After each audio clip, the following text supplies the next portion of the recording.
एक राजा बहुत दिनों से पुत्र प्राप्ति के लिए आशा लगाए बैठा था, लेकिन पुत्र नहीं हुआ। उसके सलाहकारों ने तांत्रिकों से सहयोग लेने को कहा। सुझाव मिला कि किसी बच्चे को बलि दे दी जाए तो पुत्र प्राप्ति हो जाएगी। राजा ने राज्य में ढिंढोरा पिटवाया कि जो अपना बच्चा देगा उसे वह बहुत सारा धन दिया जाएगा। एक परिवार में कई बच्चे थे, गरीबी भी थी। एक ऐसा बच्चा भी था जो ईश्वर पर आस्था रखता था तथा संतों के सत्संग में अधिक समय देता था।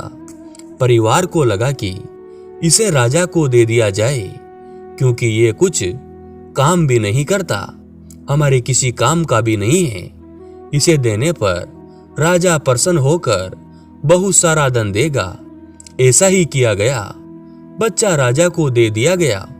राजा के तांत्रिकों द्वारा बच्चे की बलि की तैयारी हो गई।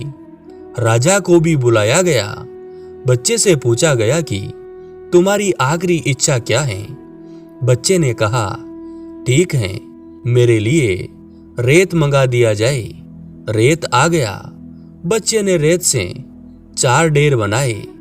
एक एक करके 3 रेत के ढेरों को तोड़ दिया और चौथे के सामने हाथ जोड़कर बैठ गया। उसने कहा कि अब जो करना है करे। यह सब देखकर तांत्रिक डर गए। उन्होंने पूछा कि यह तुमने क्या किया है, पहले ये बताओ।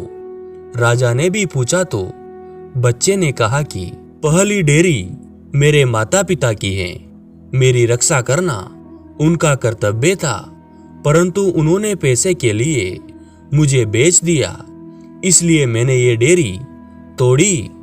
दूसरी मेरे सगे संबंधियों की थी, उन्होंने भी मेरे माता पिता को नहीं समझाया। तीसरी आपकी है राजा, क्योंकि राज्य की प्रजा की रक्षा करना राजा का ही धर्म होता है, परंतु राजा ही मेरी बलि देना चाह रहा है तो ये डेरी भी मैंने तोड़ दी। अब सिर्फ अपने सद्गुरु और ईश्वर पर ही मुझे भरोसा है, इसलिए ये एक डेरी मैंने छोड़ दी है।